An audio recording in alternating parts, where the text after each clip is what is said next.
সংবিধান পরিবর্তন প্রয়োজন হবে, সেটা জাতীয় সংসদের নির্বাচনের আগে কোনো মতেই সম্ভব হবে না। অমুকের ফাঁসি চাই, অমুকের বিচার চাই, এগুলো তো রাজনৈতিক দাবি। তাদের তো বিচার হতেই হবে। ভবিষ্যতে কেউ তাদের মতো অপশাসক না হয়। যে গত 16 বছর ধরে যে চলমান আন্দোলন, গণতন্ত্র পুনঃপ্রতিষ্ঠার আন্দোলন, যেটা এক দফায় পরিণত হয়েছিল,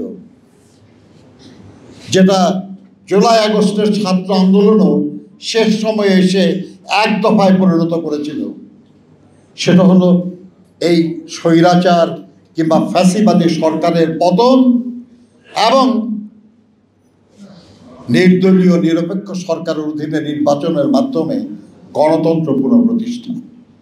যারা দীর্ঘদিন ধরে মানুষকে গুম করেছে, খুন করেছে, গায়েবী মামলা দিয়ে হয়রানি করেছে, নির্যাতন নিপীড়ন করেছে, লক্ষ লক্ষ মানুষকে বাড়িঘর ছাড়া করেছে, তাদের তো বিচার হতেই হবে। হওয়াই উচিত, হওয়াই প্রয়োজন। প্রয়োজন এ কারণেই শুধু নয় যে তারা অপরাধ করেছে, প্রয়োজন এ কারণেও যাতে ভবিষ্যতে কেউ তাদের মতো অপশাসক না হয়। কিন্তু এর সঙ্গে নির্বাচনকে প্রতিপক্ষ বা সামনাসামনি করার কোনো প্রয়োজন নেই। যেই আসুক বাংলাদেশের রাষ্ট্র ক্ষমতায়, মানবতা বিরোধী অপরাধ যারা করেছে, যারা আমাদের দেশের সম্পদ অবাধে লুণ্ঠন করেছে, লক্ষ লক্ষ কোটি টাকা যারা পাচার করেছে, তাদের বিচার না করলে বরঞ্চ তাদের বিরুদ্ধে আন্দোলন সংগ্রাম হবে। কাজেই এটা জুলুম করা মুশকিল। এখানে আমাদের অত্যন্ত শ্রদ্ধেয় আইনজীবী ডক্টর কামাল হোসেন সাহেব আছেন।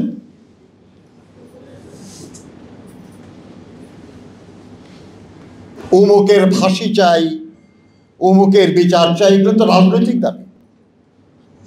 কিন্তু সেই বিচার কদিনের মধ্যে হবে এরকম কোনো নির্দিষ্ট সময় করে দেওয়া কোনো রাজনৈতিক দাবি হয় না। দেশের প্রচলিত আইন মেনেই বিচার হওয়া উচিত, কিন্তু বিচারটা যেন নিশ্চয়ই হয় এবং বিচারটা যেন যত দ্রুত সম্ভব হয়, কঠোর শাস্তি যেন পায় সবচেয়ে বড় অপরাধীরা। এই দাবি তো অবশ্যই করা যায়। সংস্কার একটা চলমান প্রক্রিয়া। বাংলাদেশে অনেক বিষয়ে অনেক সংস্কার হয়েছে।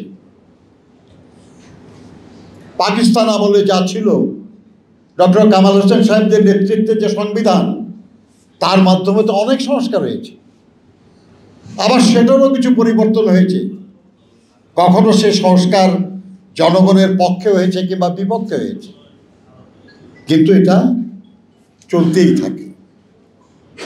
আমরা মনে করি যে বিগত পতিত সরকার যেভাবে আমাদের প্রতিষ্ঠানগুলি থেকে ধ্বংস করেছে, যেভাবে আইন কানুনের মধ্যে ক্ষমতা টিকিয়ে রাখার উপাদানগুলি ঢুকিয়েছে, সেসবের সংস্কার হওয়া দরকার।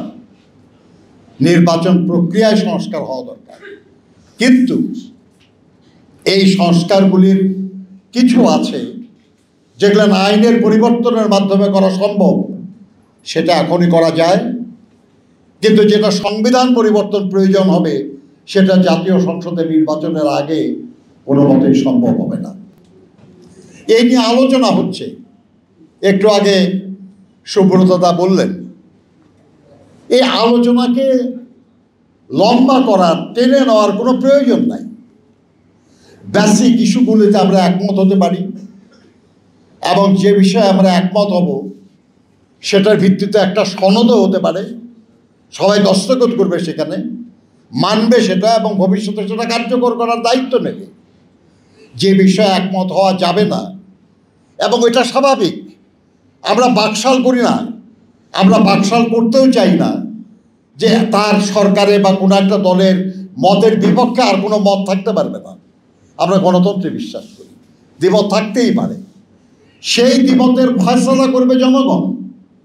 যে যা চায় সেটা উল্লেখ করে নির্বাচনে অংশগ্রহণ করবে। জনগণ যাদেরকে ম্যান্ডেট দেবে তারা সেই ম্যান্ডেট অনুযায়ী আগামী দিনে পরিবর্তন নিয়ে আসবে।